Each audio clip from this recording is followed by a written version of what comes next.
Hello students, I am going to teach English grammar. Topic आज का जो हमारा होगा सेंटेंस।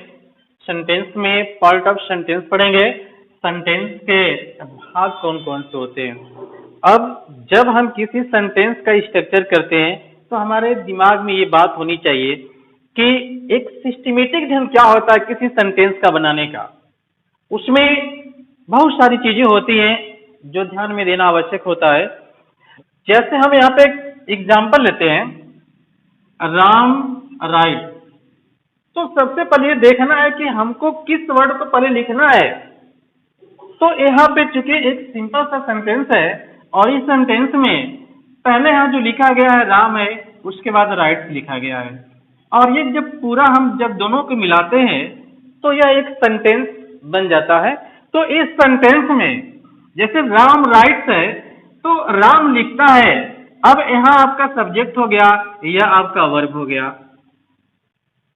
तो ये पूर्ण वाक्य हो गया। लेकिन अगर हम कहें कि इसमें अलग अलग राम क्या है और राइट क्या है, तो जैसा कि हमने आपको इस टॉपिक में जो पार्ट ऑफ सेंटेंस लिया है, यानी सेंटेंस के भाग, इस सेंटेंस के भाग क्या क्या अलग अलग होते हैं, इसको किस नाम से हम पुकारेंगे, क्या इसको कहेंगे, तो हम आज इस वीडियो में आपको बताने जा रहे हैं और सब कुछ आपको क्लियर कर दूंगा। बस ध्यान से देखते रहिएगा। जैसे राम है तो राम का मतलब सब्जेक्ट यहाँ हो गया। सब्जेक्ट का मतलब होता है जो कार्य करने वाला होता है। जैसे राम राइट, राम लिखता है, तो काम करना यानी अर्थात लिखने का काम कौन कर रहा है, राम कर रहा है। तो जो काम करने वाला होता है वही सब्जेक्ट होगा और जो यह करता है वही प्रेडिकेट हो जाता है। यानी जो काम करने वाला है वह सब्जेक्ट हो जाए और जो कुछ वह करता है वह प्रेडिकेट होता है। तो कोई भी सेंटेंस अगर इस प्रकार का हम ले लें, अगर आप पूछे आपसे कि इसमें सब्जेक्ट क्या है, प्रेडिकेट क्या है, तो आप ये जान जाइए कि वर्ब से पहले जो भी चीजें होती हैं सब सब्जेक्ट के अंतर्गत आती हैं और वर्ब से लेकर इसके बाद जितने भी कुछ लिखा गया होता है सब प्रेडिकेट का पार्ट होता है। तो हमेशा इस बात को ध्यान दीजिएगा। जैसे मान लीजिए अगर हम दूसरा लेते हैं, आई प्ले फुटबॉल। अगर हम ये आपका सेंटेंस लेते हैं तो अगर आपसे पूछा जाए कि इसमें आपको सब्जेक्ट और प्रेडिकेट अलग अलग बताना है, इसमें कौन सब्जेक्ट है कौन प्रेडिकेट है, जैसा कि हमने अभी आपको बताया कि क्रिया से पहले जो भी आप लिखते हैं यह आपका सब्जेक्ट कहलाता है। ये सब सब्जेक्ट का पार्ट होता है और क्रिया से लगाकर जो भी इधर के वर्ड आप लिखते हैं वह सब प्रेडिकेट के पार्ट होते हैं। ये सभी प्रेडिकेट के पार्ट हो जाते हैं।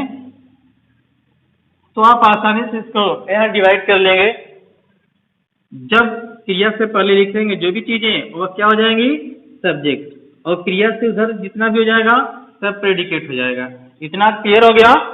कोई भी सेंटेंस इस प्रकार का दिया जाता है, इससे लंबा भी आता है, तो भी आप बस इतना ही ध्यान रखिए कि कौन सा सब्जेक्ट है और कौन प्रेडिकेट है, इतना आपको याद रखना है। लेकिन हम चलते हैं आगे। जैसे हम आगे बढ़ते हैं हम एक दूसरे रूल पे आते हैं। एक रूल में जैसे मान लीजिए अगर दे दिया, अभी तो यहाँ पे ये था कि इस सब्जेक्ट में जब कोई एक ही वर्ड था तो आप यहाँ पे इसको डायरेक्ट आपने सब्जेक्ट को आपने सिलेक्ट कर लिया कि सब्जेक्ट है। लेकिन अगर जैसे ही आप आगे बढ़ते हैं और उसमें एक शब्द के अलावा अगर दूसरा भी शब्द आ जाता है तो उस दूसरे शब्द को किस नाम से जानेंगे। तो आइए हम बताते हैं। यहाँ पे जैसे यहाँ पे लिखा गया है ए बॉय लव्स, तो ए बॉय, और देखिए इसी सब्जेक्ट वाले पार्ट में यहाँ से यहाँ तक पूरा आपका सब्जेक्ट का पार्ट है और यहाँ से जो क्रिया शुरू हो रही है सब प्रेडिकेट का पार्ट है। तो सब्जेक्ट के पार्ट में यहाँ पे दो वर्ड हो गए, तो क्या दोनों को ही हम बस खाली सब्जेक्ट कहेंगे, इसमें कोई हेड वर्ड कोई अन्य शब्द नहीं कहेंगे, जबकि इसमें जब कोई एक ही था तो यही हेड वर्ड था। इसी को हेड वर्ड या मेन वर्ड भी कहते हैं। तो अब यहाँ पे क्या है, अब यहाँ पे ए भी है और बॉय भी है। तो इन दोनों में ये देखना है कि कौन हेड वर्ड है और कौन और क्या है।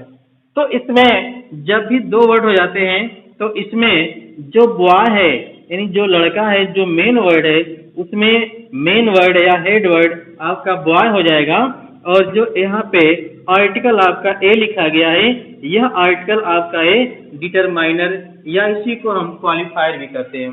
तो ये जो क्वालिफायर या डिटरमाइनर होता है, जो भी आर्टिकल से संबंधित है, यानी जो इस हेड वर्ड या मेन वर्ड के जो पहले वर्ड प्रयोग किया गया है, वह सब एक डिटरमाइनर के रूप में होता है या क्वालिफायर के रूप में होता है। तो हम इसको डिटरमाइनर कह लेते हैं। और उसके बाद यहाँ पे जो वर्ड आता है क्रिया के, यहाँ से जितना भी वर्ड है ये सब प्रेडिकेट के पार्ट हो जाते हैं। अब हम दूसरा के एग्जाम्पल लेते हैं, जैसे है एन एलिफेंट मूव्स। तो एन एलिफेंट मूव्स में फिर वही अगर आपसे पूछा जाए कि इसमें से हेड वर्ड क्या है, तो आप तुरंत ही बता देंगे कि जो एलिफेंट है यह आपका हेड वर्ड है या मेन वर्ड है, और यहाँ पे जो एन है, यह जो एन है यही आपका क्वालिफायर या डिटरमाइनर के रूप में इसको रखा जाता है। तो अब इस प्रकार से जो कोई भी अगर वर्ड आता है तो आप आसानी से ये पहचान लेंगे कि कौन इसमें डिटरमाइनर है और कौन हेड वर्ड है या मेन वर्ड है। और उसके बाद जितना भी वर्ड आपके आते हैं वह सब प्रेडिकेट के पार्ट होते हैं। अब जैसे ही हम आगे बढ़ते हैं, अब इसमें हम एक दूसरा हम लेते हैं रूल्स में। अब हम आते हैं, जैसे तीसरा हमने एक रूल लिया, इस तीसरे रूल में जैसे हम आगे बढ़ते जाते हैं, सब्जेक्ट के उतने ही पार्ट होते चले जाते हैं। अभी आपको जब बताया गया कि जब कोई किसी सब्जेक्ट में अगर एक ही वर्ड होता है तो वही मेन वर्ड कहलाता है, और जैसे ही आगे हम बढ़ते हैं, जब दो वर्ड हो जाता है तब उसमें एक डिटरमाइनर और दूसरा हेड वर्ड हो जाता है। और जैसे हम उसके बाद आगे बढ़ते हैं, जब उसमें तीन वर्ड हो जाते हैं सब्जेक्ट के पार्ट में, जैसे आपका यहाँ दिया गया है, ये सब्जेक्ट का पूरा पार्ट है, यहाँ से लेकर के ये पूरा आपका सब्जेक्ट का पार्ट है।